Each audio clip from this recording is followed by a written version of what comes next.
میگه پدر من چی این میکرده باشه گفتم یا همین که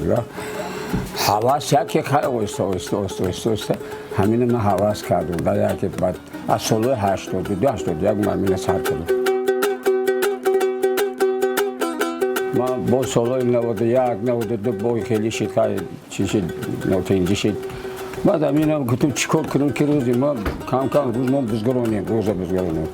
خیلی گفتم بیا همین کسب کردم من کم همینو میکنم میرم شوکودا میگردم اوسته بعد یکم زندگی خیلی گندمی تیان یکم سوم تیان میرم یا خیلی زندگی را طوری کردم همین به همین سببی همین رو زندگیمون پیش رفت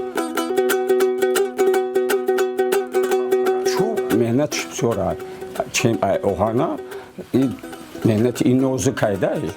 همین یکی میکنی تو میگه همینجا تاک بگل پارا دیگه تمام را هیچ کار نمیشه گم میکردم بگوی اوتان چی را این طور میتونشم میشتم تماشا میکردم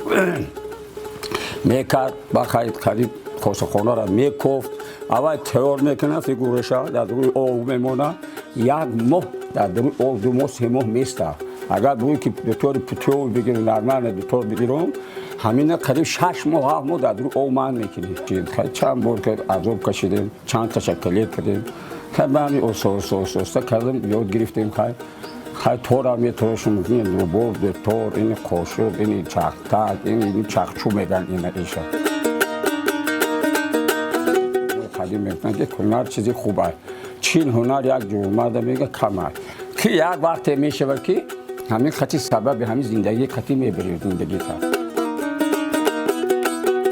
اگر زاو داشته باشی میکنی زاو نداشته باشی لبوی کورا نمیکنی